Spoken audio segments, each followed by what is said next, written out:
faire appel au fonds de soutien d'investissement public locaux. Donc on rajouterait, vous l'avez dans vos pelles, parce que vous êtes d'accord, c'est une demande de financement, donc je souhaite que vous soyez d'accord. Il y a des oppositions, vous êtes d'accord de rajouter ce point? La note est dans vos pelles. Je vous remercie.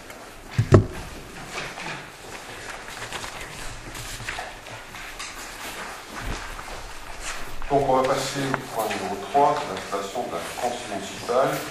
Donc Madame Laurence Guinot, elle est élue sur notre liste Fernand Voltaire, valeur commune, a présenté sa démission de son mandat de conseiller municipal. Cette démission a pour effet de conférer à M. Stéphane Grataroli, candidat sur la liste, la qualité de conseiller municipal. Donc on est heureux d'accueillir Stéphane Grataroli ce soir.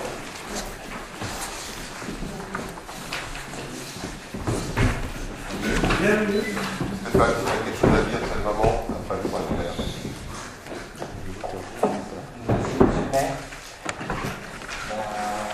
Je vous remercie infiniment. On t'écoute. Non, je voudrais tout simplement remercier Daniel Rassi.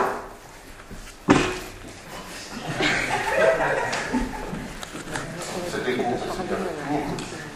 C'est tout? Bien, cette fois-ci on passe à la note de synthèse numéro 4. Là aussi, je peux vous solliciter. Il est clair que pour nommer des membres à une commission, nous pouvons passer à un secret ou voter à main levée. Cette élection concerne notre liste. Est-ce que vous êtes d'accord de voter à main levée, sinon on passera à un secret? Il n'y a pas d'opposition de votre part, on gagnera un peu de temps étant donné. Donc nous allons procéder à la désignation. Alors pour rappeler que Pierre-Marie a souhaité démissionner de la commission municipale finance et économie locale en raison de charge de travail. Donc ce soir, il vous est proposé de désigner 2 membres. Un premier membre à la commission municipale santé et action sociale. Deuxièmement, un nouveau membre appelé à siéger à la commission municipale finance et économie locale. Pour la première candidature, c'est un candidat pour la commission santé et action sociale. Pierre-Marie Philippe, c'est candidat. Pas de candidat, donc je vous demander de passer directement au vote. Qui est pour le vote de Pierre-Marie Philippe.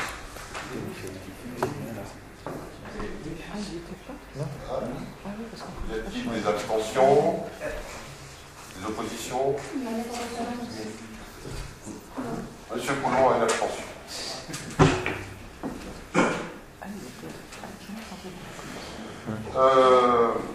On va passer au deuxième vote. Cette fois-ci, c'est pour désigner un nouveau membre à diriger la commission finance et économie locale. Stéphane Grataroli. Y a-t-il des oppositions? Des abstentions? Une abstention?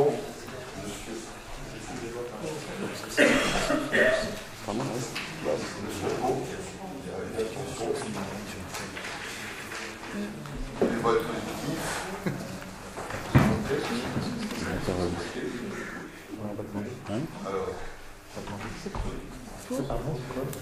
Alors. Qui est pour le vote de M. Grataroli? Tout le monde est d'accord sauf Je suis en abstention. Voilà, c'est l'abstention. Je ne sais toujours pas à quelle heure se font les réunions, je m'abstiens. Je vous remercie pour ces 2 candidats. On va passer au point numéro 5, c'est le versement d'une avance sur le subvention pour l'année 2016 en faveur de l'association Art World à l'occasion du festival de danse des hybrides hypocrites. La parole est à M. Caillard. Merci, Monsieur le maire. En 2016, l'association Art is World émanation de l'association Straight from the Street. Mon accent essaye d'être à la hauteur de l'anglais, organisera quant à sa recherche l'album 2020 et organise un festival de danse originale intitulé Les Hybrides Hip-Hopés. C'est une manifestation bisannuelle, elle était annuelle précédemment, qui fera intervenir plusieurs chorégraphes de renommée internationale comme Olivier Lefrançois et, désolé de cette discrimination sexiste, Jeanne Gallois, de réputation internationale, prévoit plusieurs rencontres, ateliers, masterclass et présentations de spectacles au théâtre Micromégas et à la compagnie Burnout et à la compagnie Ischio et la compagnie Théâtre Bascule. Pour l'organisation de ce festival, l'association Art This World a sollicité dès 2015 la municipalité de Saint-Nazaire pour une subvention exceptionnelle de 8 000 € pour un festival donc, qui a lieu une fois tous les 2 ans.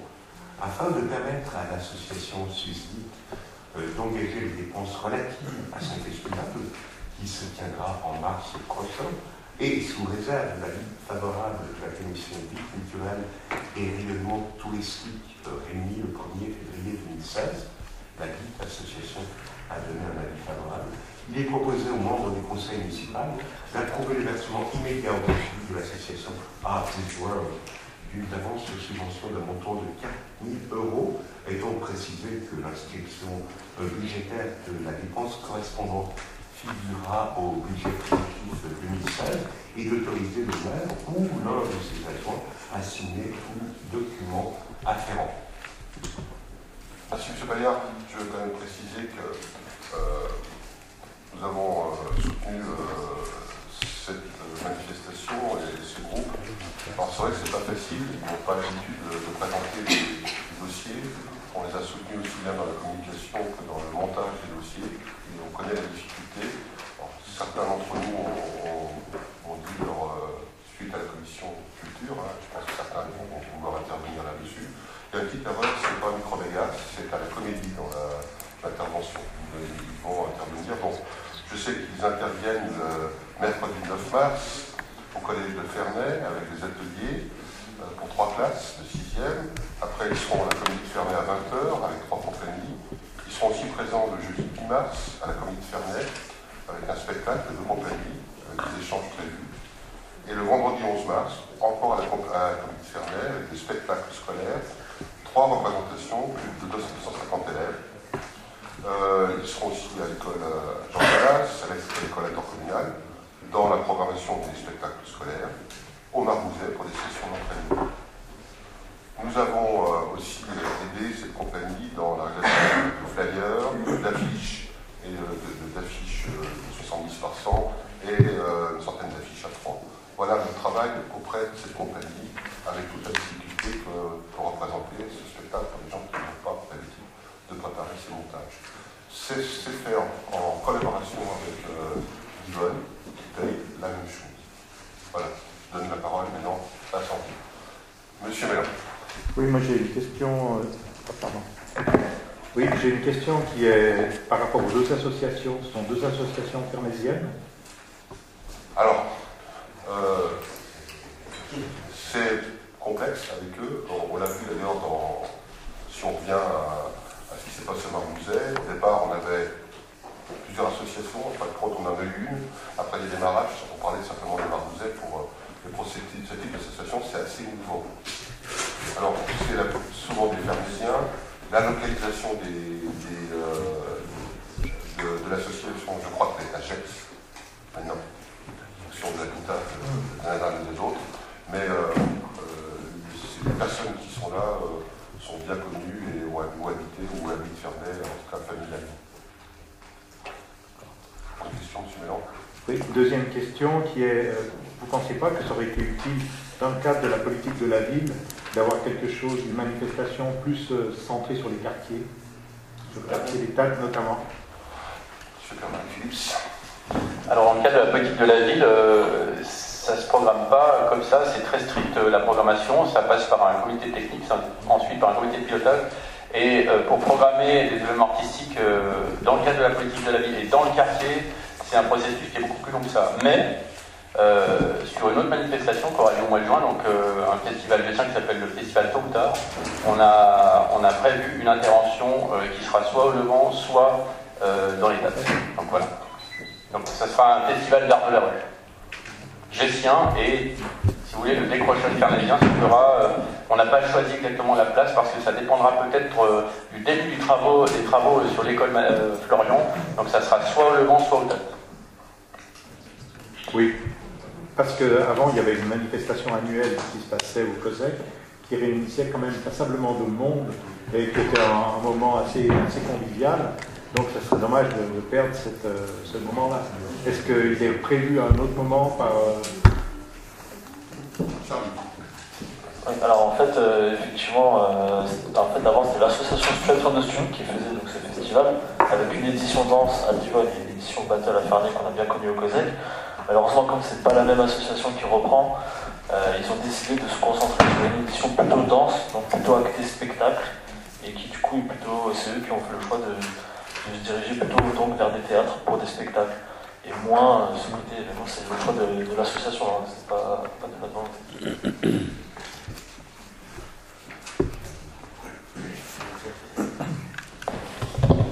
Oui, alors c'est vrai qu'on en a pas mal discuté en commission hier soir de ce projet de festival. La forme du festival a changé. C'est vrai que nous on avait connu encourager le festival de Straight from the Street au COSEC, qui drainait vraiment un public jeune, nombreux, qui avait été une réelle réussite. Hein. Et là, donc le festival Les Hybrides d'Hippopée change dans sa forme avec les 2 soirées à Divonne et 2 soirées à Ferney. Donc c'est sûr qu'on va toucher bien moins de public que le festival est biannuel, mais il y a quand même beaucoup de choses intéressantes à souligner. Tout d'abord le partenariat avec l'Esplanade, et puis il y a aussi des activités autour du festival qui sont proposées par les associations, comme une rencontre avec les artistes, vous l'avez dit, une sensibilisation au collège, au lycée, il y a aussi des rencontres avec les aînés, je crois, qui sont prévues.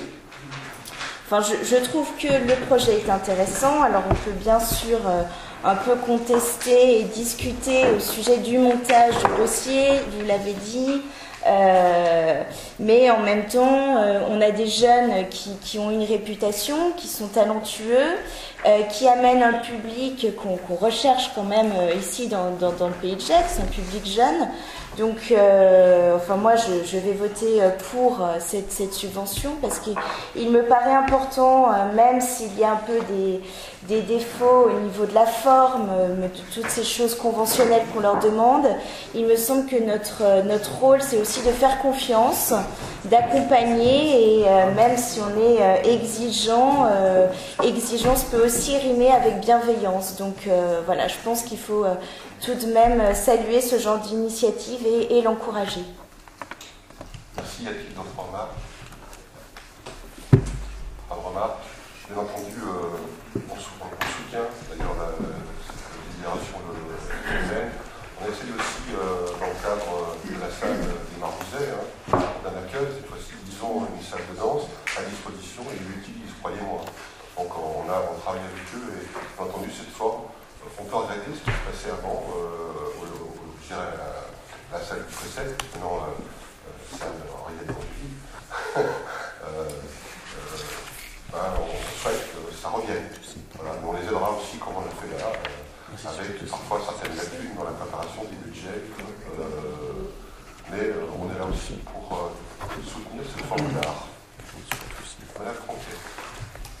Oui, parce que vous parlez de la salle des Marmouzets, finalement, je voulais savoir comment est-ce qu'elle était occupée, par qui, par plusieurs associations, dont celle-là, je suppose. Mais... Alors, pas celle-là, parce que c'est un groupe, mais il y a une association, Charlie, qui peut, on va dire, c'est pas qu'elle fait les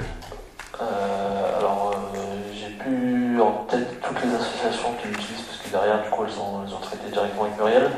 Mais donc, on a donc des cours de yoga, il y a l'association Street Résistance. En fait, l'association Street for the Street, c'est un peu, comme disait M. le maire, écarté en trois. Donc Street for the Street est moins actif. Donc maintenant, Zoé, qui faisait partie de cette association, a sa propre association, donc avec Street Resistance, il a accès à la salle, il donne des cours à des jeunes.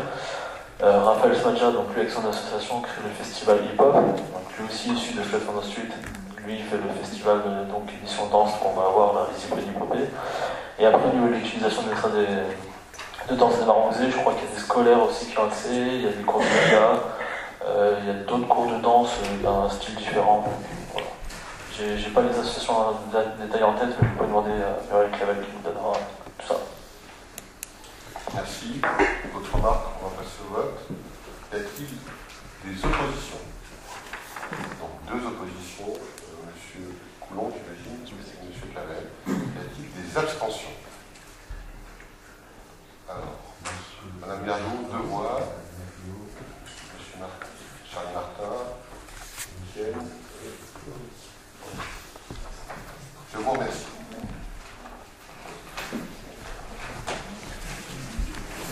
On passe précis au versement de subventions exceptionnelles à l'association Les Musicales de Ferney à l'occasion de la spectacle musicale dans le cadre de la saison Voltaire. Alors, c'est la parole. Merci, Monsieur le maire. Dans le cadre de la saison Voltaire, l'association Les Musicales de Ferney a présenté avec succès 2 soirs de suite au Châtelard un spectacle spécialement créé intitulé Rôle de l'âme. Ponctué d'extraits, de poèmes, de correspondances d'auteurs, ce spectacle lyrique a permis aux mélomanes d'entendre des œuvres connues et moins connues de Mozart, Bach, Berlioz, Anne. Afin d'aider l'association Les Musicales de Ferney à prendre en charge les cachets afférents, avec l'avis favorable de la Commission Vie culturelle et règlement touristique réunie le 1er février 2016, il est proposé aux membres du conseil municipal d'approuver le versement immédiat au profit de l'association des musicales de Ferney d'une subvention exceptionnelle de 3 500 €, étant précisé que l'inscription budgétaire de la dépense courante figurera au budget primitif 2016. Et d'autoriser le maire ou l'un de ses adjoints à signer tout document rapportant. Merci. Y a-t-il des remarques? Non, je voulais juste une précision. Donc, c'était bien dans le cadre de la saison Voltaire. Oui. Et du coup, la billetterie était tenue par les agents du service. Oui, dans le cadre de la Ouais. saison Voltaire. Oui, oui, non, c'était juste pour avoir confirmation. Ouais. Ok. Monsieur Mélenchon. Oui, c'est la commune qui finance ou bien si c'est une subvention d'une autre collectivité comme la région par exemple, qui est reversée, c'est la commune.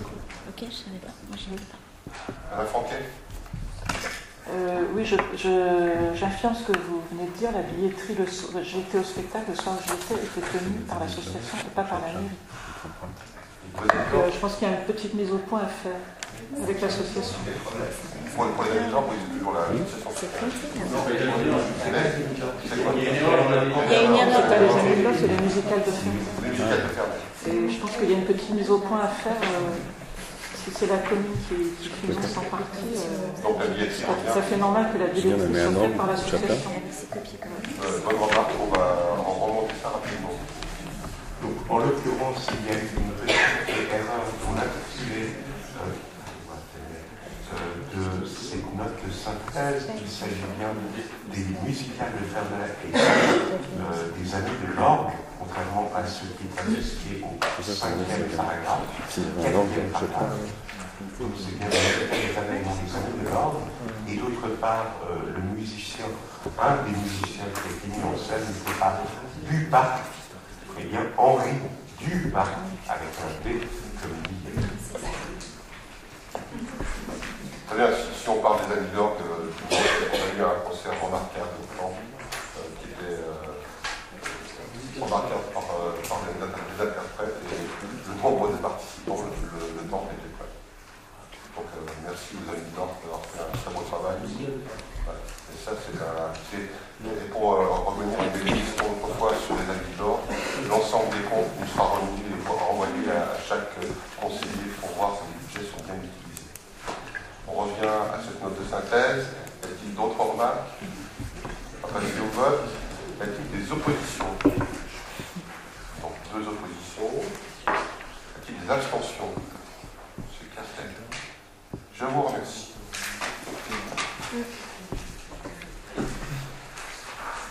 On passe au point 7 avec la modification. Vous avez la nouvelle note de synthèse concernant l'extension de l'école maternelle Florian. C'est appel à financement. La parole est à M. Bonner. La commune de Ferney-Voltaire gère 2 groupes scolaires, le groupe scolaire Calas et le groupe scolaire Florian. La capacité d'accueil de l'école maternelle Florian est désormais insuffisante. L'installation temporaire d'un bâtiment modulaire a déjà été réalisée afin de permettre l'ouverture d'une classe supplémentaire. De plus, les études prospectives indiquent que la population du quartier va considérablement augmenter dans les 2 prochaines années, entraînant une hausse des effectifs prévisionnels de l'école maternelle à la rentrée 2017, puis de l'école élémentaire 3 ans plus tard, bien sûr.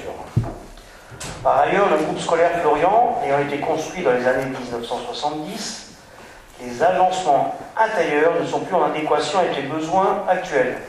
L'école maternelle ne possède ni bibliothèque, ni salle de motricité dédiée, ni salle de professeurs. Enfin, le quartier des Tattes, dont il est rappelé qu'il relève du contrat de ville avec le quartier du Levant, manque d'un équipement sportif de proximité à destination du groupe scolaire Florian et des associations de quartier, le gymnase initialement programmé n'ayant jamais été réalisé. Considérant ces éléments, la commune de Ferney-Voltaire souhaite réaliser une extension de l'école maternelle Florian, ainsi qu'une salle polyvalente à affectation principale sportive. Je rappelle que c'est un de nos axes prioritaires de notre mandature, cette extension de l'école Florian. Le préambule fonctionnel est le suivant. L'extension de la maternelle. Le projet consiste en la création de 2 salles de classe au rez-de-chaussée, ainsi qu'une salle d'évolution d'environ 200 m², en liaison directe avec l'établissement existant. Les sanitaires existants seront adaptés au regard de la nouvelle capacité d'accueil de l'école. En point B, le réaménagement de la maternelle. Réaménagement de la zone actuelle dédiée aux enseignements et aux accès est prévu avec, dans une nouvelle configuration, une salle de professeurs, une salle de tisanerie, une bibliothèque, une liaison directe entre l'école maternelle et l'école primaire dans la zone de l'actuelle chaufferie. La liaison entre l'école maternelle et l'école primaire permettra une mutualisation de certaines salles de classe du rez-de-chaussée, le cas échéant. Salle polyvalente et sportive. Le projet consiste également en la création d'une salle polyvalente d'environ 300 m² à destination de 3 usages principaux. Salle de sport pour les écoles maternelles et élémentaires durant les heures de classe, salle polyvalente en période périscolaire et salle polyvalente ouverte aux habitants du quartier en dehors des horaires d'ouverture du groupe scolaire. Considérant le dernier usage, un accès dévolu aux habitants permettra d'accéder à la salle polyvalente en dehors des horaires d'ouverture du groupe scolaire sans en compromettre la sécurité de l'établissement. Ces travaux, dont le coût global prévisionnel est évalué à 2 300 000 hors taxes, soit 2 760 000 € TTC, ont fait l'objet d'un vote d'une autorisation de programme par le conseil municipal du 3 mars 2015. Ce projet est éligible au fonds de soutien à l'investissement public local créé par la loi des finances pour 2016. Donc c'est ce qui a été rajouté, c'est un courrier du préfet en date du 29 février qui nous a annoncé 29 janvier, pardon, ce fonds de soutien, ainsi qu'à la dotation d'équipement des territoires ruraux, les ETR 2016. Il est précisé que les honoraires de maîtrise d'œuvre, bureau d'études, SPS, donc c'est sécurité et protection santé, ainsi que les équipements mobiliers et matériels divers ne peuvent pas bénéficier de la DTER. Compte tenu du montant des travaux, la commune peut espérer en 2016 une subvention DTER de 230 000 €, correspondant au taux maximum de subventionnement pour la construction de 3 salles dédiées à l'activité pédagogique des élèves, 3 fois 50 000 €, et d'une salle polyvalente sous réserve de délibérer et de déposer un dossier complet impérativement avant le 15 mars 2016. Donc ce dossier de rédaction. Dès lors, le plan de financement TTC de ces travaux est le suivant. Sur les fonds propres communaux, 1 280 000 euros, soit 46% du financement global des travaux. Département de l'Ain, 150 000 euros, ça vous le savez déjà, ça a été annoncé à la CCPG lorsque notre président départemental a bien précisé comment serait redistribuée la CFG. Le fonds de soutien de la loi de finances 2016, 300 000 euros, donc c'est ce fameux courrier du préfet qui nous l'a annoncé au mois de janvier, et toujours une bonne surprise pour nous, pour nos finances. L'État des TER, 230 000 euros, le projet urbain partenarial, 450 000 euros, le fonds FCTVA, 350 000 euros, pour un total de 2 760 000 euros. Il est donc proposé au conseil municipal de solliciter pour ce projet d'extension de l'école matérielle Florian l'aide financière de l'État dans le cadre du fonds de soutien à l'investissement public local et de la DTER 2016, d'approuver le plan de financement tel que je vous l'ai exposé précédemment, et de constater que les crédits nécessaires à cette opération sont inscrits dans l'autorisation de programme votée le 3 mars 2015, et de s'engager à inscrire les crédits de paiement annuels dans les budgets primitifs 2016 et les suivants. De charger le maire ou un adjoint délégué à signer tout document s'y rapportant. Merci. Y a-t-il des questions? Monsieur Mélan. Oui, j'ai deux questions. Les projets urbains partenariaux, ils sont limités dans le temps. C'est-à-dire qu'il y a une convention qui est signée, qui est limitée dans le temps. Alors là, ça enchaîne sur ma deuxième question. Est-ce que l'échéancier de la réalisation correspond au temps de la convention? Jeudi, on a voté jeudi passé, on a voté un autre qui complète celui-là. Donc on est bon en termes de programmation et planning, on est bon. Voilà. Une autre nouvelle que je peux dire, c'est que les commissions d'appel d'offres nous sont plutôt favorables.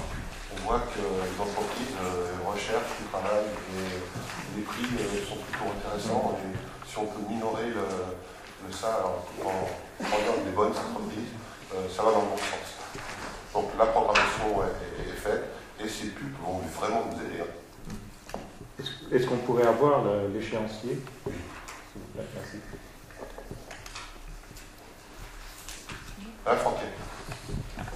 J'ai une question, enfin plutôt c'est un étonnement, parce que je suis étonnée qu'on soit encore considéré comme territoire rural. Et d'ailleurs, au Conseil de décembre, dont on a le compte rendu, on avait annoncé que la dotation de solidarité rurale n'était plus versée parce qu'on dépassait les 10 000 habitants.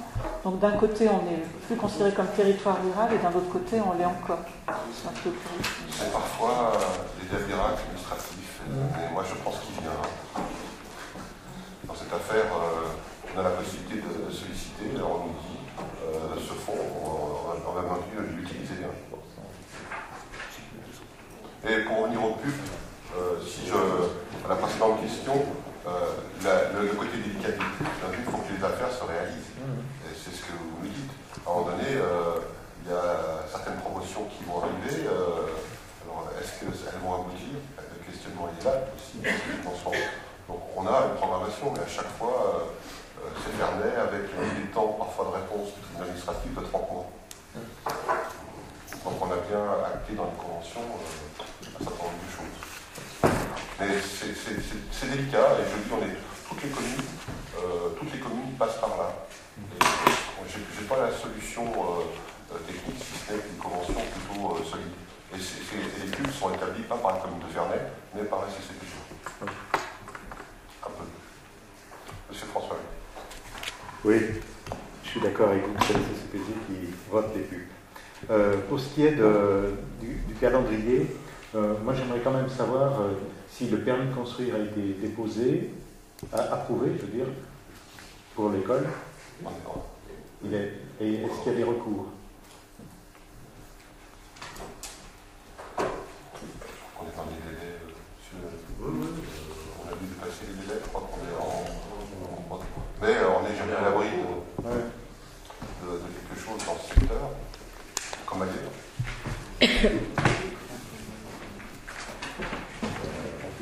Non, mais là, je n'ai pas vérifié, j'ai pas la réponse. Donc, je peux vous la communiquer si je l'ai, mais bon, s'il y a eu un recours, je reste au courant.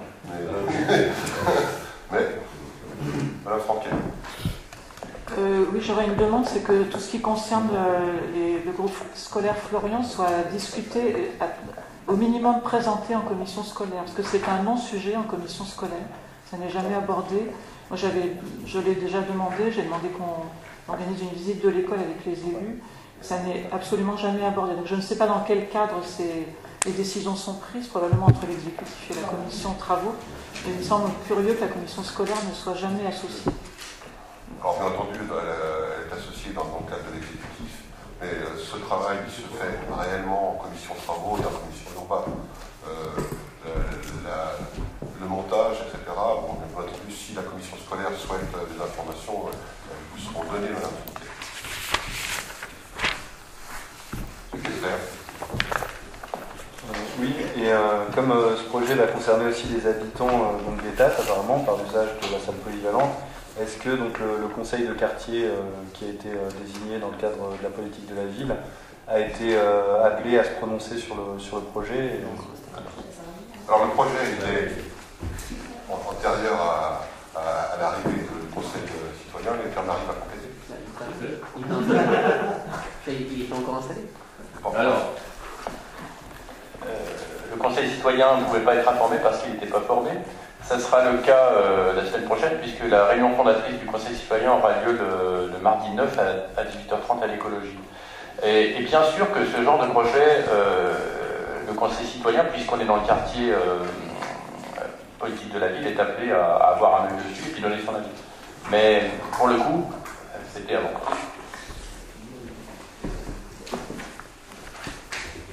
Au-delà, on l'a dit, on a un réel besoin dans ce secteur de Ferney. Je dirais que cette salle est pour tous les Fernésiens. Hein. Certes, c'est une salle de quartier, mais pour tous les Fernésiens. Il y a un réel travail qui va se faire sur l'école. Vous l'avez engagé à l'époque par l'arrivée du centre de loisirs.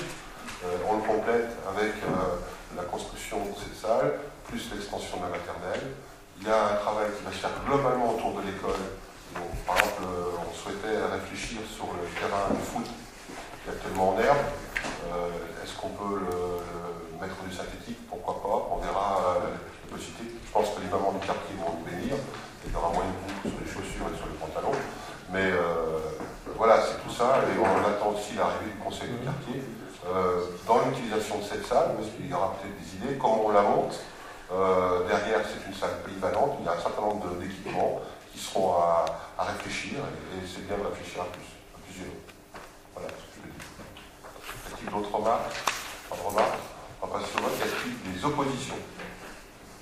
Des abstentions? Tout le monde est d'accord? Je vous remercie. On continue sur cette école. C'est le choix des entreprises pour l'extension de l'école maternelle. La parole est à monsieur. Bonsoir. Donc, je ne vais pas vous rappeler le projet d'extension de l'école maternelle, puisque mon collègue Roger Vénard vient de le citer.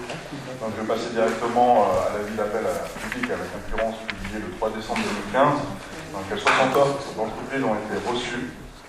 Donc, après analyse des offres dans le cadre des marchés passés selon les procédures adaptées, et après avis des membres de la commission travaux et sécurité réunie le 25 janvier 2016, il est proposé au conseil municipal d'approuver la procédure suivie. Ensuite de retenir les offres économiquement les plus avantageuses.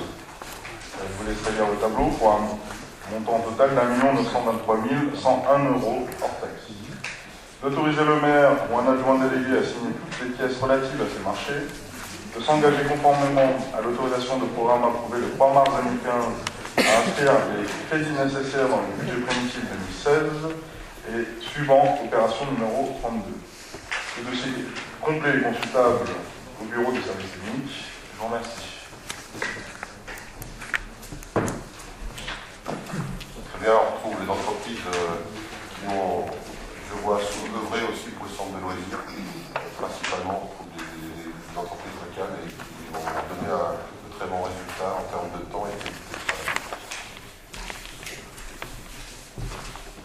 On le voit, si on regarde les prix qui étaient engagés, on est bien en dessous de ce qui était prévu initialement, mais enfin, un chantier qui peut bouger et il faut raison garder dans cette affaire.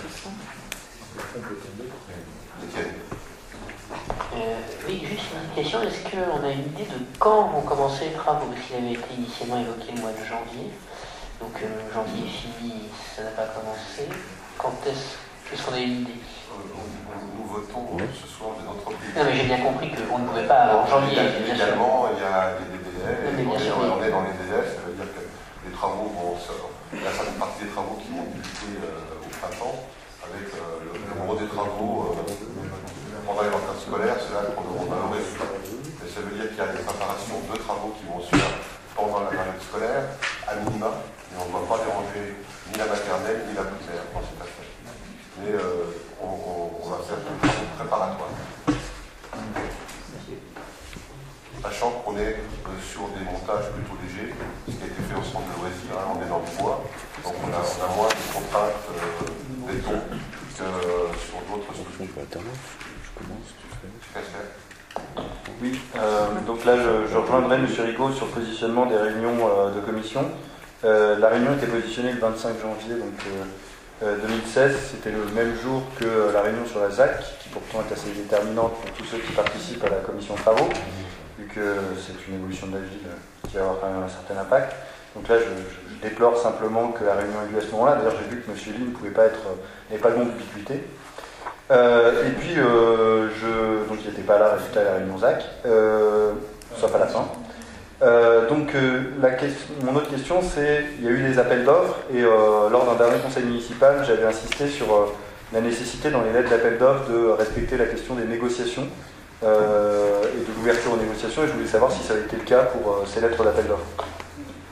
Alors, je n'ai pas vérifié, mais j'ai demandé instamment dans toutes les négociations, dans tous les appels d'offres, on met cette clause.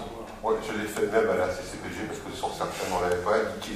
Donc, vous voyez comme quoi vous pouvez parfois être utile, c'est assez. Je n'en doute pas. D'autres remarques?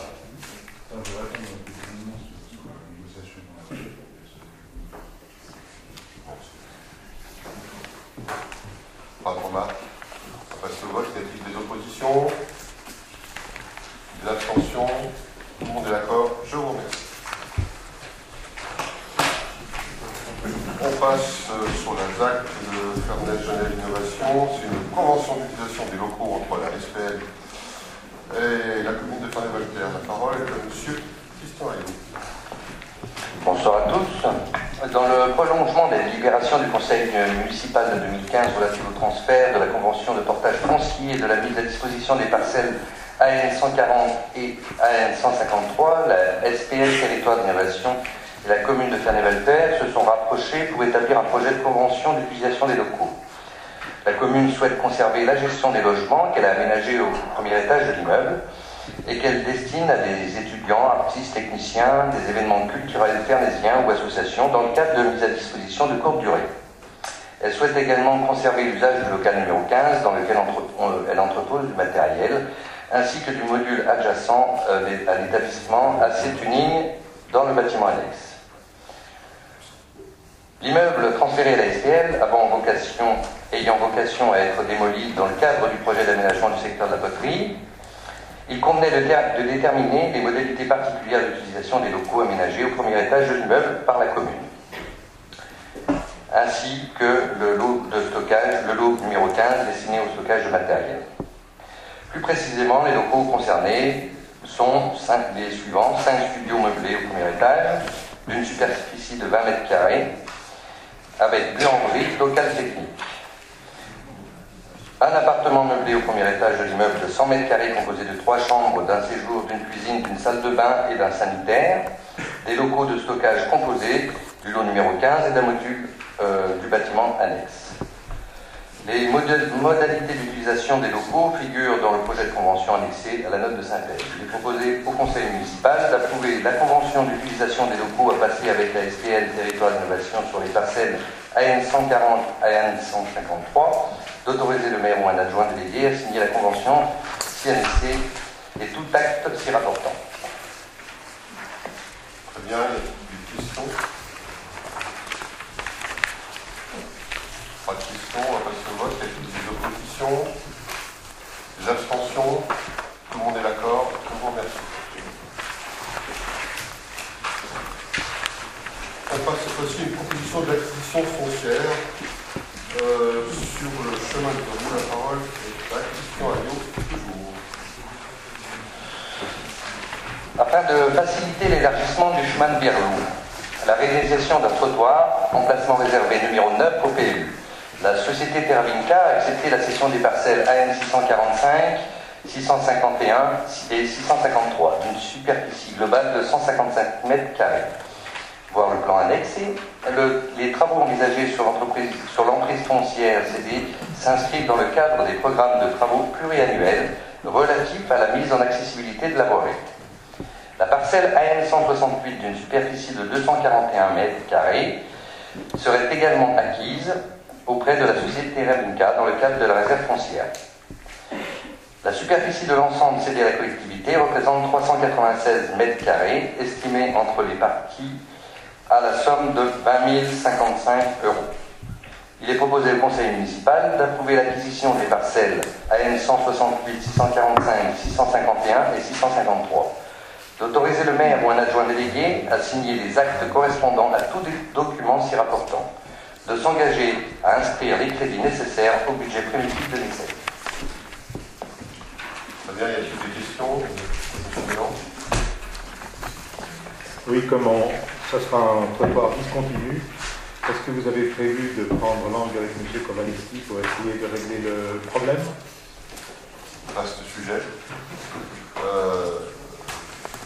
Je vais essayer de reprendre. Il fallait apaiser une situation qui était complexe. Déjà, régulariser la situation avec la personne qui nous cède ces terrains.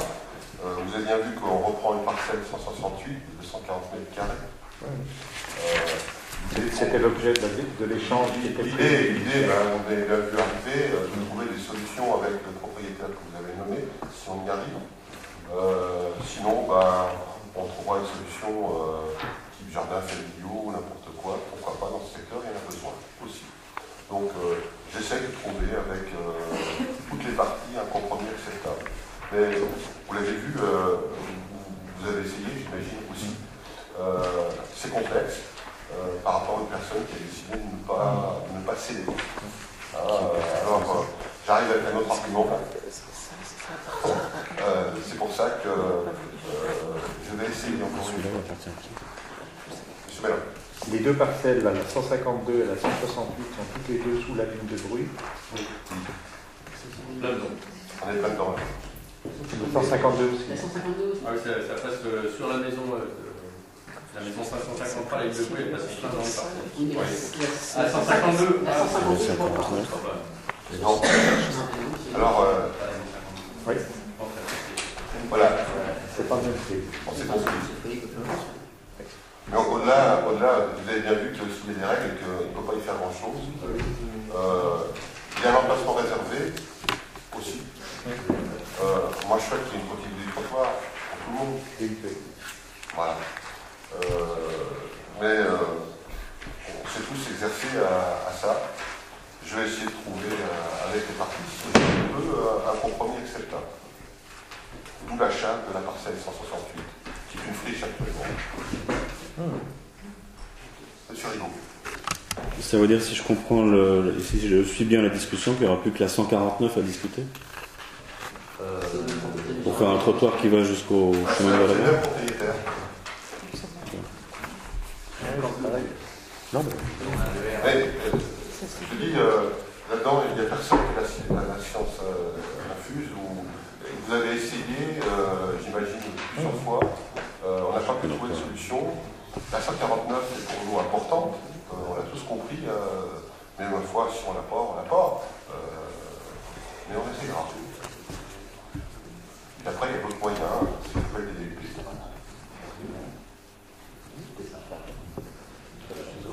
Très bien. Il n'y a pas de remarques. On va passer au diatique des oppositions, des abstentions. Tout le monde est d'accord. Je vous remercie. On va passer aux questions diverses. Vous avez vu le point 11, il y a la décision publique. Vous avez posé une question sur le skibus. En retard. En retard, on va la prendre quand même. On est humain. Le skibus, il arrive bien à Gex et à Saint-Genis, il ne va pas à Ferney.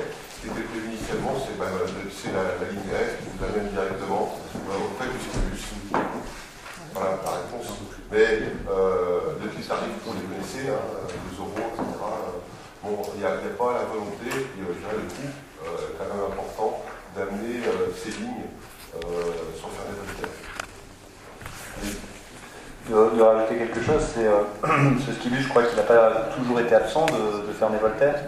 Il a eu existé et il a bien fonctionné apparemment, d'après ce que dit la directrice de l'Office du tourisme. Et pour moi, il y a un double enjeu à souligner l'importance d'un équipement de ce type à Ferney. C'est le premier, la démocratisation de l'accession à la station, parce que c'est une station, comme on l'a vu, qui coûte quand même assez cher à la collectivité. Et ce coût ne peut se justifier que par un maximum de démocratisation de cet accès. Et même si la possibilité de transbordement entre le F et le skibus à Gex existe, elle est quand même complexe malgré tout, avec une paire de skis. Et ça tend à dissuader certaines personnes d'y aller. Et puis il y a autre chose quand même derrière tout ça, c'est avec la proposition de centre sportif, enfin le changement de nom du centre sportif en centre sportif Ariel Tangeville, j'avais l'idée aussi qu'il est important pour la commune de Ferney, à l'époque de la loi NOTRe et de la centralisation du fonctionnement des offices du tourisme sur le pays de Gex, de pouvoir porter, par le biais de cet office du tourisme, toutes les identités de notre territoire. Et il se trouve que nous portons l'identité patrimoniale culturelle voltairienne, qu'à travers Henriette d'Angeville, on a aussi la possibilité de porter cette identité montagnarde, et qu'un skibus, malgré son coût, apporterait plus de fréquentation aussi à la station et permettrait sans doute de positionner l'office de Ferney comme un office, je dirais, rassembleur, qui incarne bien l'identité du territoire du Pays de Gex dans sa totalité, contrairement à d'autres qui voudraient le faire peut-être de façon un peu plus artificielle. Oui, on peut répondre. Vous avez souligné les difficultés actuellement du SNJ. Le rapport de la Chambre régionale des comptes est quand même alarmant. Je siège au conseil d'administration du SNJ en tant qu'élu départemental. Je suis plutôt inquiet sur le devenir, des choix qu'on va devoir faire, des vrais choix à un année, parce que là, effectivement, c'est la compensation qui complète tout ça. Les recommandations, peut-être des injonctions de la Chambre régionale des comptes, nous demandent de bouger. Et on devra bouger dans l'avenir. Alors, rajouter, je dirais, des dépenses supplémentaires, ça sera un peu délicat, même si je peux comprendre l'intérêt, je dirais, des sportifs de pouvoir aller rapidement avec du skibus. Ce qui se faisait avant, c'est vrai. Mais on a réduit ça, et l'offre de la ligne F est quand même importante, on dit aussi. Alors, ce que je veux dire, c'est le coût. À un moment donné, celui qui va au ski. Il y avait aussi des écoles avec la possibilité, on va le voir, de faciliter la pratique du ski dans les écoles. Ça, c'est maintenu. On en parlera tout à l'heure, on en parlera bientôt dans les subventions qui sont données. Là aussi, c'est un réel travail à faire pour qu'on puisse démocratiser ce qu'on a fait avant. François Legault. Oui, simplement juste pour faire une petite remarque sur le passé quand même. Parce que c'est pas faute de dire aux élus de l'époque, qu'ils soient gexiens ou départementaux, que c'était absurde de vouloir faire une station de ski alpin dans le Jura. Je crois que la réalité d'aujourd'hui montre que nos remarques de l'époque étaient tout à fait fondées. On a eu des combats communs là-dessus, M. Mélan. Rappelez-vous, sur l'arrosage ou le pompage de la Valserine. Donc on a pu se rejoindre à un temps. Mais j'en conviens, le changement climatique va nous demander d'élaborer d'autres stratégies pour cette montagne et le coût, parce que la neige n'est pas là. Bon, l'année passée, on a pu la voir. Alors c'est complexe, mais derrière, il y a toute une économie, il y a tout à repenser. Et cette logique, elle commence à venir chez tous les élus. Même si parfois, c'est difficile. Oui, le maire d'Acadie, le rapport de la Chambre régionale des comptes est particulièrement corsé en ce qui concerne la question des monts Jura qui fait l'objet de gestion de plusieurs instances sans coordination entre elles.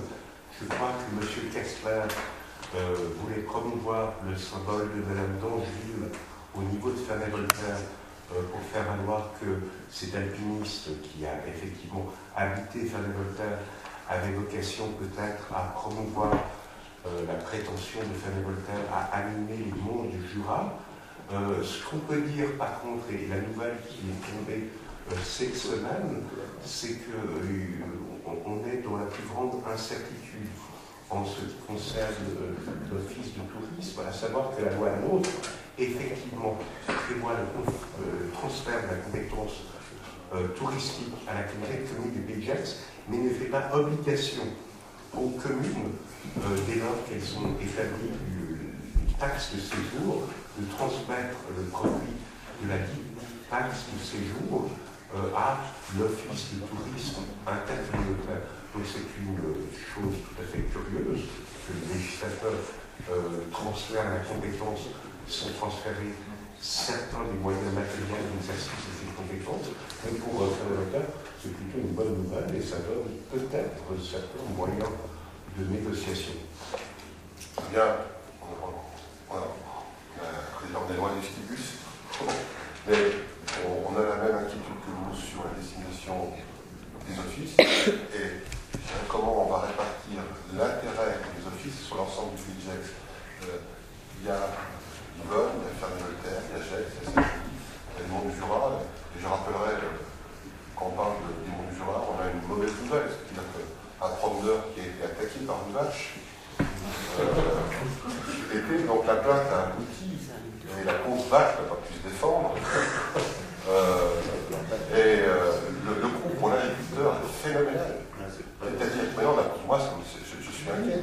Toute la promenade, toute la randonnée est remise en cause. Comment on va faire pour que les exploitants, maintenant, n'interdisent pas le passage ou les propriétaires sur leur terrain, parce que la moindre attaque de génisme, maintenant, va se solder par un procès. Donc on est vraiment inquiet, non seulement sur le ski, mais vous voyez, même sur la randonnée. Et je pense que là aussi, il y a vraiment des réflexions à avoir sur la pratique, été comme hiver, sur ce massif du Jura, qui est magnifique. Mais voilà, on est, été comme hiver, inquiet par rapport à une économie et à des besoins locaux. Monsieur Kessler. Le mot, peut-être pas de la fin, mais avant-dernier mot, juste pour dire qu'effectivement, cette question d'accessibilité de la montagne, elle se pose qui est enneigement ou non, comme vous le dites, en été ou en hiver, et cette possibilité d'utiliser des transports en commun, c'est essentiel pour des gens qui n'ont pas accès à la voiture et qui sinon, paradoxalement, dans un territoire où on peut profiter de la nature, se retrouvent en quelque sorte enfermés chez eux, quand ils n'ont pas de voiture. Pour vous répondre, on va engager une négociation là, sur les marchés, les appels d'offres, sur le budget en termes de transport en commun. C'est un réel défi. C'est un défi pour vous tous en termes de coûts et de projets et de volonté, je dirais, d'alimenter ou de donner la possibilité à tous les gestions de pouvoir se déplacer à un coût modique. Là, franchement, le challenge, je parle de défi. Et de lien, bien entendu, non seulement à terme de Gex, mais de lien avec Genève. Autre défi. Voilà. On va passer aux questions. Vous avez posé une question, M. Mélan. Oui, une première question qui est peut-être dans le fil en fait d'une autre qui avait déjà été évoquée au mois de décembre par rapport au pôle de santé. On vous avait posé la question par rapport au bâtiment, mais vous aviez évoqué également lors de vos vœux un travail direct que vous faisiez avec les médecins. Donc, est-ce que vous pourriez nous éclairer sur le sujet, puisqu'on n'a pas pu avancer non plus ni avoir d'écho au niveau du CIBOM, puisqu'il n'y a pas eu de comité syndical sur le mois de janvier? Alors bon, il est clair que là aussi, on a, comme vous, rencontré les médecins, on les a écoutés. Cette écoute a abouti pour nous à la possibilité d'accueillir des médecins stagiaires, on l'a vu tout à l'heure, dans des locaux. Ils sont utilisés par 2 ou 3 médecins stagiaires, ça fonctionne plutôt bien, avec des loyers très très modiques, ce qui permet, on l'a dit, à des médecins de connaître un peu le budget, non seulement le métier, et d'accueillir plus facilement. Ça fonctionne. C'est du direct. Après, on a vu qu'il y avait des réflexions sur un besoin de coordination administrative entre acteurs de santé. C'est une demande de leur part. Alors, les médecins me disent, nous on est là pour soigner, on n'est pas là pour faire du secrétariat. Comment on peut le faire? Comment on peut les aider? Aussi, dans ce pôle de santé. Comment on peut accueillir un peu plus de monde? Alors, cette réflexion, elle est interne dans le CIVOM et au sein de la CCTG. Alors, on va arrêter de travailler chacun de notre côté. Moi, je le souhaite. En tout cas, les maires du CIVOM, on a compris les enjeux. La carence de médecins nous appelle à vraiment travailler. Mais on a un pôle de santé qui s'est créé. C'est eux qui sont créés. Ils sont créés pendant votre mandat précédent, ce pôle de santé. C'est les médecins qui ont pris le taureau par les cornes. Nous, on vient après. Comment maintenant ce pôle va se développer? Comment on peut les aider? Je suis dans cette position-là. Comment maintenant, soit on aide, soit médecin, on peut, dans notre territoire, avoir une possibilité d'avoir des médecins de proximité. On n'en a plus. Quelle offre on peut faire? Tout ça, on a besoin de travailler ensemble. Ce que nous faisons, ce qu'on va essayer de faire, peut-être répondre à cette demande, je dirais, de coopération, d'inscription administrative des pôles de santé. C'est une demande. Ça va se discuter aussi. On a travaillé un petit peu en exécutif, c'est moi qui l'ai appelé. Et de répondre déjà aux demandes des médecins, ou aux demandes d'autres acteurs. Il n'y a pas que les médecins qui sont là, qui ont des besoins. Des stagiaires qui en a besoin aussi. Et j'ai déjà des demandes. Alors on va essayer, dans notre réflexion fernésienne et au-delà, CIVOM, de trouver des solutions pratiques pour répondre à ces demandes. Tout simplement. Après la projection de Mme Passuelo de la petite commune arrive. On a posé des demandes sur la santé directe, c'est-à-dire des urgences. 2 médecins maintenant sont équipés dans le TGEX avec des moyens techniques pour intervenir sur les accidents. C'est Mme Brice, qui est actuellement habilitée dans ce sens. Ça ne suffit pas pour une agglomération de 100 000 habitants. Au-delà, le problème des médecins il est général dans les TGEX, mais au-delà, dans la région. Comment y répondre? Alors, on peut faire des offres faramineuses, ça ne marche pas. On l'a vu. Il y a des collectivités qui offrent maisons, cabinets, ça ne fonctionne pas. Le métier a changé. On n'a plus les médecins qui vont travailler jour et nuit. Donc, ils veulent travailler en groupe. Donc, c'est vraiment des vrais cabinets qu'il faut mettre en place. Et ce travail, il se fait avec les médecins. C'est pas nous qu'on va décider pour eux. On est là pour les accompagner et travailler ensemble au niveau gestien et si on peut, au niveau aussi. Est-ce que ça veut dire que sur la question de la télésanté que j'avais essayé d'initier à l'échelle de la commune en matière de réflexion, vous auriez peut-être, sinon changé votre fusil d'épaule, du moins considéré que ça pouvait être une idée qu'on pouvait discuter justement ensemble, vous me disiez?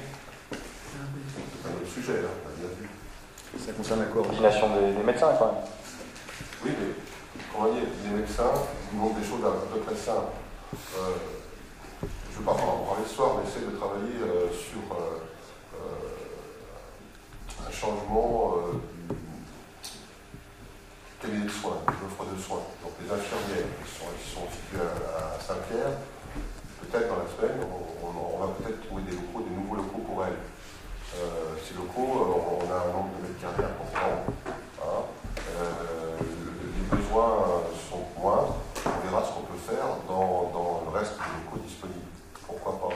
Mais la demande des médecins, c'est quelques heures par semaine en termes administratifs.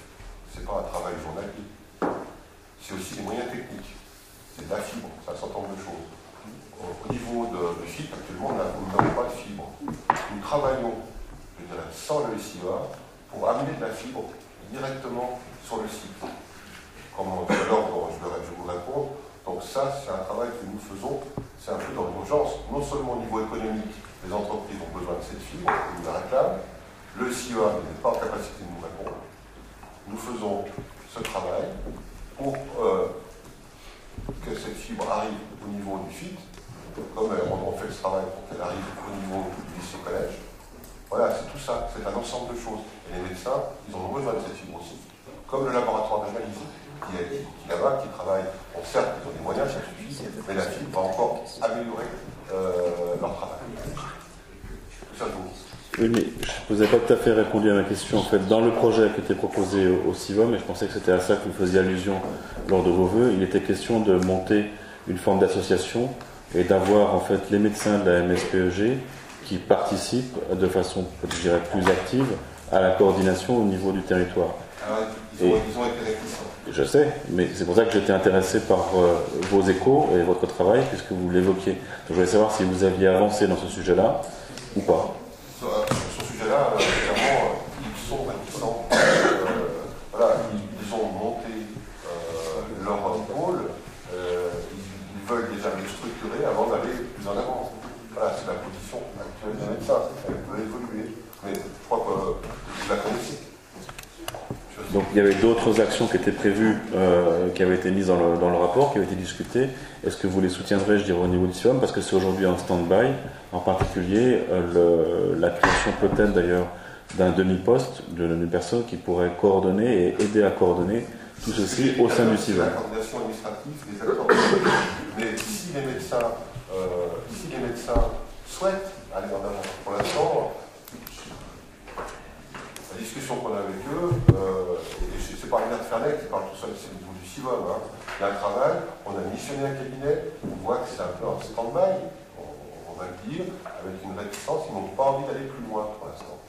Alors, comment on peut le faire? On ne peut pas les forcer. Oui, mais l'intention de ce demi-poste, c'était pas uniquement de travailler avec les médecins de la MSPEG, mais aussi pour tous les autres projets qui avaient été envisagés.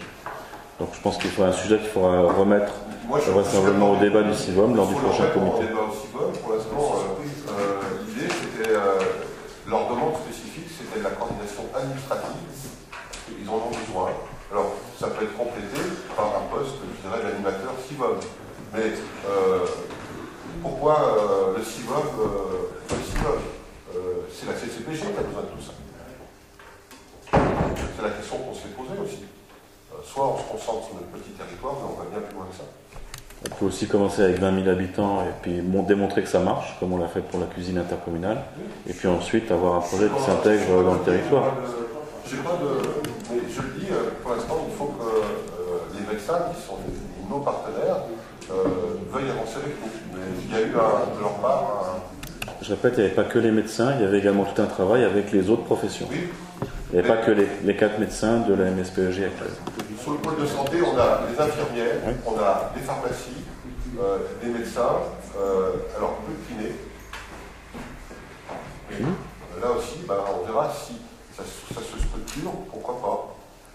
L'arrivée d'un milieu d'accueil privilégié, je souhaite qu'il arrive, autour du centre de soins, peut nous permettre justement d'accueillir mieux ce type de poste. Merci. Les autres questions. Hélène, vous pouvez? Merci, bonsoir. Moi, je voulais juste compléter en disant que ce qui est important maintenant, c'est de vraiment pouvoir permettre la continuité du soin en cours pour la patientèle, mais aussi permettre l'accessibilité des nouveaux patients qui, de toute façon, vont arriver. Et ce qui est important, c'est de créer un maillage. Alors certes, peut-être déjà dans une dimension sur peut-être nos 3 communes, en FREF5, mais après de pouvoir développer ce maillage et le regroupement que vous suggérez, il est en train de se faire, bien sûr à l'initiative des médecins puisqu'ils ont créé leur CISA qui est la Société interprofessionnelle de soins ambulatoires. Donc par des petits fonctionnements comme ça, on est en train de regarder, de travailler, de pouvoir offrir une offre de soins pluridisciplinaire, des soins de premier recours et de première intention. Et c'est ce qui nous paraît pour l'instant le plus important, de développer ce maillage et la coordination entre l'ensemble des médecins et nous-mêmes. Et donc on travaille là-dessus avec la CCPG bien sûr. Et donc moi je vois les médecins aussi de façon très indépendante pour travailler avec eux Comme par exemple, j'ai rendez-vous avec un des médecins là au mois de février pour discuter de comment et éventuellement voir si on peut lui proposer de faire venir un collègue ou quelqu'un d'une autre discipline pour travailler avec lui et vraiment renforcer ce maillage, mais peut-être effectivement déjà sur un petit espace géographique. Voilà. Et pour ce faire, nous avons aussi entendu donc les médecins et les infirmières. Les infirmières, nous avons rénové leur salle d'attente. On est en train de mettre à disposition des équipements pour eux. Donc tout ce travail est réalisé au sein du groupe et bien sûr discuté à la CCPG. J'en conviens tout à fait. Je vous remercie de ces précisions. Ce que je voulais simplement dire, et je pense que vous avez pris connaissance du rapport qui avait été fait, il y avait une quarantaine d'actions qui étaient proposées et qui vont effectivement dans le sens de ce que vous venez de décrire, mais également au-delà. Merci. Oui, je voulais revenir sur le groupe de travail que vous avez constitué pour la médiathèque. Vous aviez annoncé que vous aviez constitué un groupe de pilotage avec des compétences diverses. Comme vous annoncez les heures de réunion à l'heure du déjeuner, on voulait savoir si il était possible pour notre groupe d'avoir non seulement une déléguée mais un ou une suppléant, de manière à ce qu'on puisse être représenté quelle que soit l'heure de la réunion. Et puis par ailleurs, je voulais demander encore, insister pour que l'association Bibliothèque pour tous soit impliquée dès le départ dans le projet, comme cela avait été le cas dans le projet précédent. Parce qu'on pense que les futurs usagers sont sous-représentés dans ce groupe de pilotage. La seule association qui est représentée ne représente pas vraiment les usagers d'une médiathèque, d'une institution de lecture publique. Bon, Franquet, je ne peux pas rentrer dans une polémique. Vous avez formé un groupe de travail il y a quelques temps. Là, vous étiez 4, deux élus et 2 fonctionnaires qui se réunissaient pendant la journée. J'ai vérifié. Donc, la bibliothèque pour tous a été associée au projet architectural depuis le début. Moi, j'ai ouvert à la minorité une représentation dans le groupe de pilotage qui s'est déjà réuni, voilà, et qui travaille bien. En lien avec les agents qui vont là, on a trouvé des solutions, on envoie des pilotes à tout le monde, on trouve des horaires qui conviennent à tout le monde. C'est ce qui se fait actuellement dans le comité de pilotage de la médiathèque. Voilà, on n'a pas fermé la porte, au contraire. Madame Saki, vous êtes là, vous travaillez avec nous, vous donnez vos idées, elles sont entendues, le groupe de pilotage, il est fondé. Bien entendu, si Madame Saki avait un problème, ou un empêchement qui l'empêche d'être présente pendant toute la construction de la médiathèque, on va retrouver une solution avec vous, mais pour l'instant, c'est pas le cas et ça fonctionne bien. Je donne la parole. Il y a un comité de pilotage qui est constitué. Les horaires des prochaines réunions ont été décidés à l'unanimité au sein de ce COPIL. Concernant les associations, dont une dont vous faites mention, elle n'est pas membre du COPIL, parce que le COPIL a décidé de monter un groupe, justement, de travail sur la médiathèque, mais c'était un groupe de consultation. Et bien évidemment, cette association, et d'autres, pharmaciennes, auront toute leur place dans ce deuxième groupe de consultation. Donc il y a bien un COPIL qui est animé par Sean Gilly, qui est adjoint aux travaux, et animé par Florence Ducré d'un point de vue technique. Et à côté de ce COPIL, il y aura un groupe consultatif. Et dans ce groupe consultatif, il y aura les associations qui seront dedans. Mais en tout cas, concernant les horaires, à la dernière réunion, à l'unanimité, ça a été décidé et tout le monde était d'accord. Moi, je pense qu'on essaie de répondre à tout le monde, on ne ferme pas la porte. Vous avez fait un bon travail, on a repris, c'est ce qui était là. Le comité est ouvert. Ce second comité, il sera ouvert à tout le monde, à les parties prenantes là-dedans, et bien entendu, les associations interviennent. Pour l'instant, on est dans un avantage technique. Mais je répète que je trouve regrettable qu'il y a quand même une bibliothèque aujourd'hui à Ferney-Voltaire qui ne soit pas associée au projet et que, contrairement à ce que vous dites, dans le premier projet, elle avait été associée au projet architectural dès le début. On n'a pas, pas les mêmes méthodes de travail. Nous faisons le choix, on verra à la fin. Mais bien entendu, elles seront associées, peut-être différemment, mais elles sont associées. Ne dites pas qu'elles ne sont pas associées. C'est notre volonté.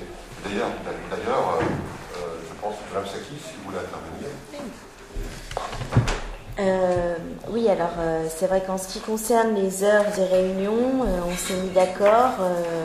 Vous avez tenu compte de mes disponibilités et les horaires fixés correspondent à des heures où je suis libre et où je peux me joindre aux réunions. Ensuite, par rapport à la question de l'association Bibliothèque et Culture pour tous a bien évidemment été abordée. Moi aussi, j'ai eu effectivement des échos de personnes à Ferney qui trouvent que ce n'est pas normal qu'elles ne soient pas associées, mais avec la professionnelle qui encadre le COPIL, avec qui on avait travaillé précédemment et d'ailleurs c'est vraiment une bonne surprise de la retrouver parce que je trouve que c'est quelqu'un de très compétent et puis qui a une longue expérience justement et puis qui connaît bien ces questions qui sont quand même assez délicates du passage à la municipalisation d'une bibliothèque. Donc, donc le choix a été fait effectivement de ne pas associer l'association au COPIL, mais de bien sûr travailler avec eux et de les intégrer à un groupe qui sera plus consultatif. Voilà.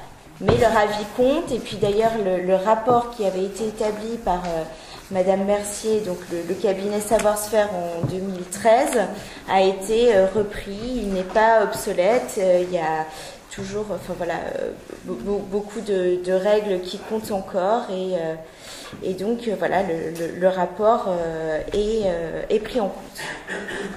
Merci. D'autres remarques? On passe à la question. J'ai une autre remarque.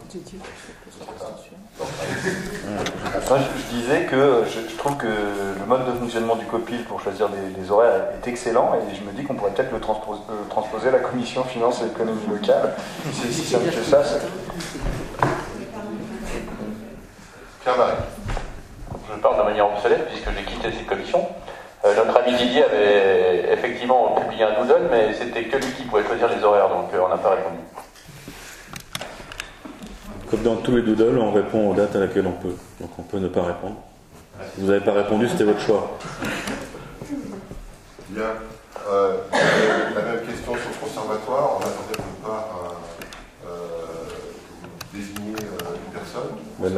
La réponse, j'imagine, sera sujette aussi à la façon dont le groupe va travailler, en particulier en matière de ses horaires et de suppléances éventuelles. Alors, sur le conservatoire, moi j'ai donné aussi une grande liberté à M. Tavernier. Déjà par des heures supplémentaires qui donnaient un petit groupe de travail interne des professeurs pour bosser sur un projet. Là aussi, ce sera la même méthode. Alors, rien à inventer de plus, M. Rideau. C'est la même méthode. C'est le groupe qui va travailler ensemble. On trouvera des solutions. C'est pas là pour empêcher les gens d'assister aux réunions. Mais je crois on essaie de trouver des solutions ensemble. Voilà, c'est la réponse que je peux faire pour le conservatoire. Mais j'attends de votre part que vous menez votre chef, vous êtes intéressé sur le groupe. Les horaires de midi, c'est complexe pour vous, on a compris aussi. Je ne suis pas le seul intéressé. La question de la suppléance peut aussi s'envisager dans la mesure où les comptes rendus sont là pour être circularisés à travers un groupe et avoir une personne qui fait le remplacement d'une autre, le cas échéant. On essaie de... Vous avez un moment qui n'a pas de suppléance, on n'en a pas. Donc on a la possibilité d'assister ou pas. Enfin, si vous ne pouvez pas, c'est le regret, vous trouvez quelqu'un dans votre groupe pour assister au réunion du conservatoire, sachant qu'il y a la possibilité à tout moment de prendre connaissance du dossier. Et vous aurez votre mot à dire, bien entendu, sur le projet. Voilà ce que je pouvais dire sur ces deux questions. Il y en a d'autres.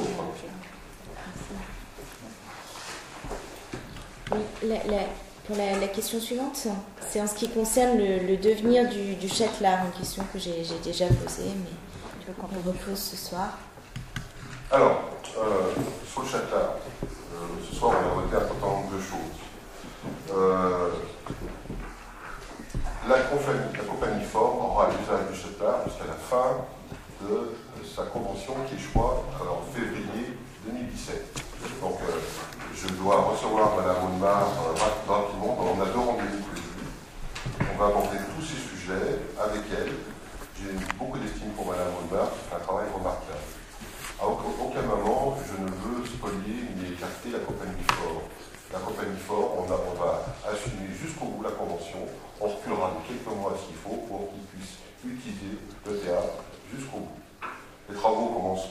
souhaite, on verra bien, parce qu'il y a toujours des aléas, dès 2017, mais la compagnie Ford. On va trouver avec Mme Audemars et la compagnie Ford des solutions. J'ai rencontré différents partenaires, on va parler de Microvegas ou d'autres, on va essayer de trouver des solutions le temps des travaux. Les travaux, ça dure 2 ans, 2 ans et demi. C'est un travail qu'on va faire ensemble. Donc, bien entendu, la compagnie Ford, je l'État publiquement ce soir, aura usage jusqu'à la fin de sa convention. En aucun moment, il sera écarté avant. Mais il y a des travaux à faire et la coactivité ou la cohabitation entre les travaux et l'usage d'un théâtre est impossible vu les travaux qu'on va engager sur ce théâtre.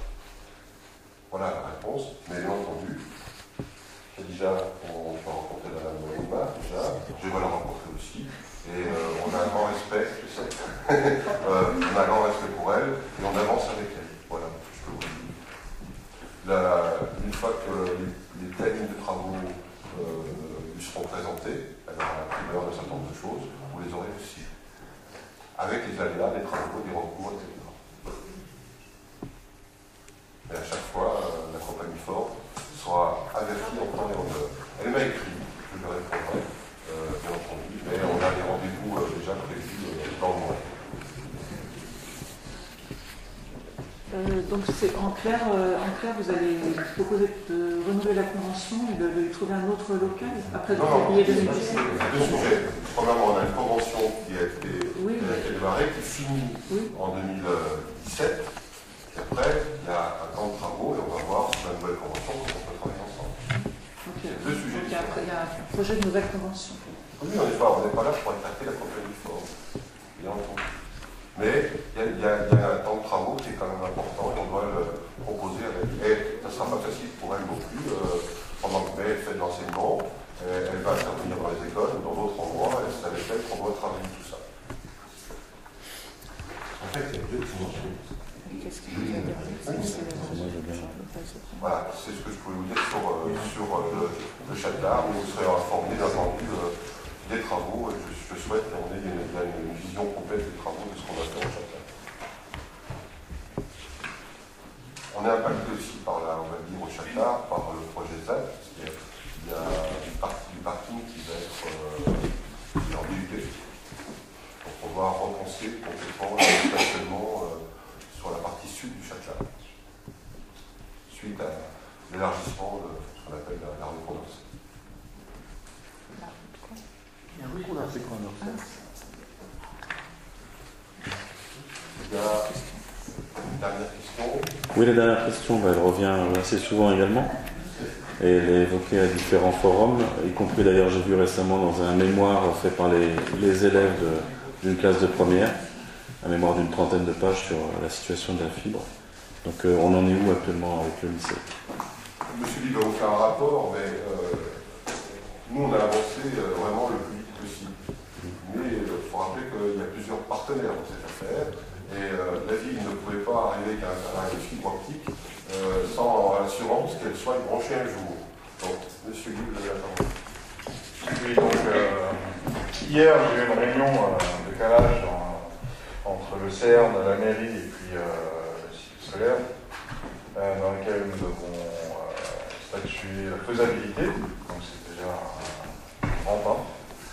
On avait cette problématique de savoir si on arrivait à tirer la fibre dans l'enceinte de l'établissement. Et ça c'est dans la partie scolaire.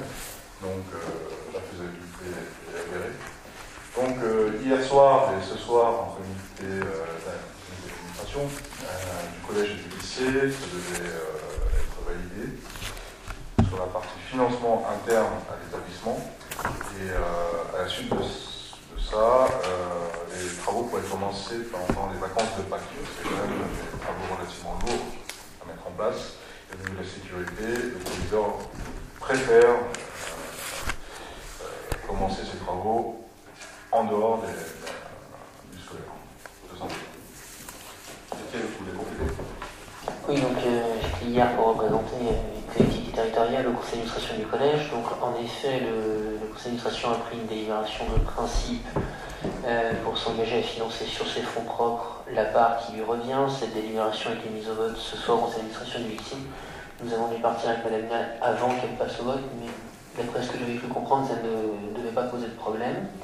Donc à ce niveau-là, le principe est acté, le lycée prend sa part, et à l'occasion du conseil d'administration du collège, le proviseur a tenu à remercier les différents acteurs, le CERN, mais aussi la commune, pour avoir pris leur part, et plus que leur part, dans ces travaux, y compris au niveau financier.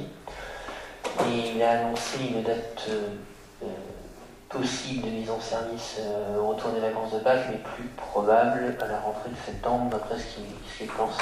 Voilà. Les aléas des travaux, étant ce qu'ils sont, il a préféré se montrer prudent.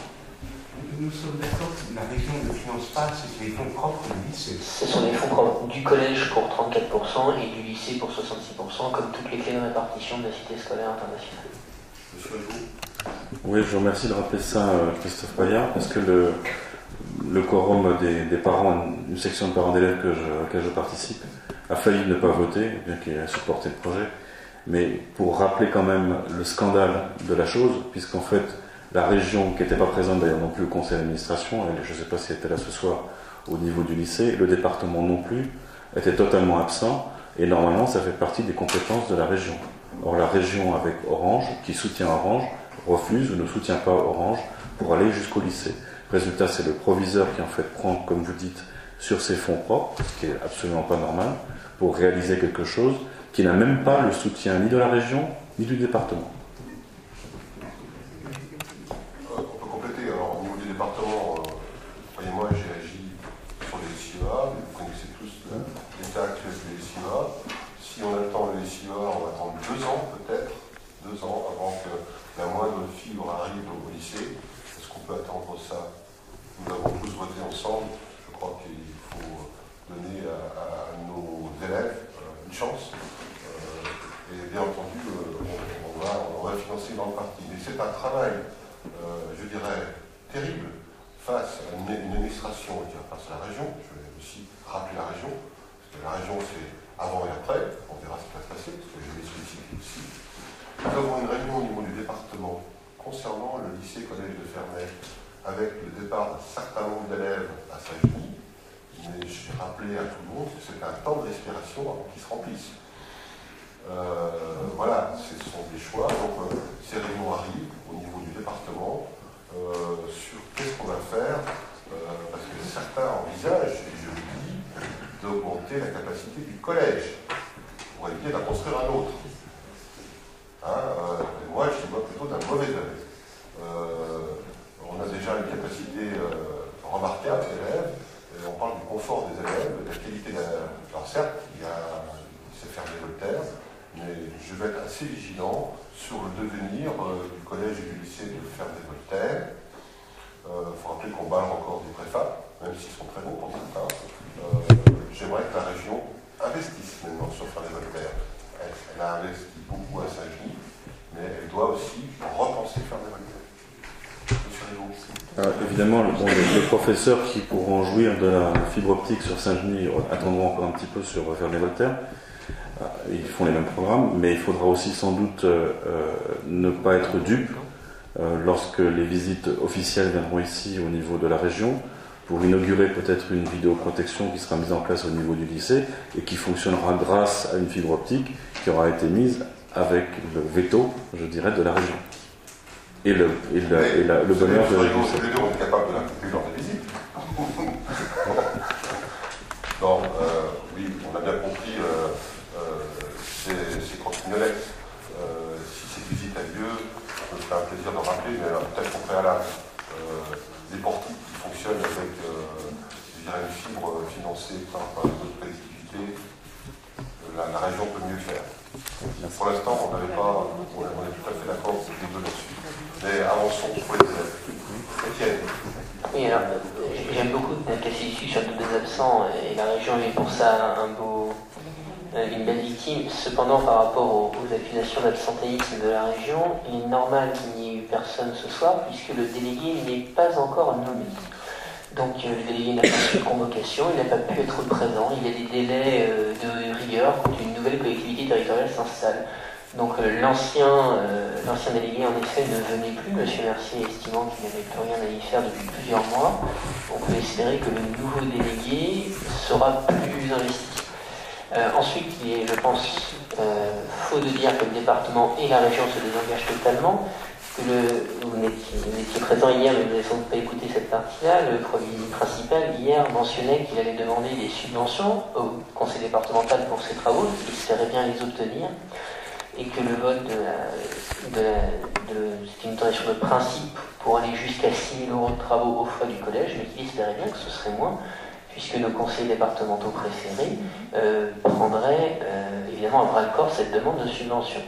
Pour ce qui est de la région, comme vous avez filouseusement essayé de le mentionner jusqu'à présent, il y a tout de même des travaux qui sont faits, on n'abandonne pas totalement, maintenant que Saint-Genis est presque fini, et en particulier la région estime qu'il est prioritaire, alors on peut discuter de la priorité, estime qu'il est prioritaire de refaire intégralement l'enceinte de l'établissement, puisque les élèves entrent et sortent comme ils veulent en coupant le grillage.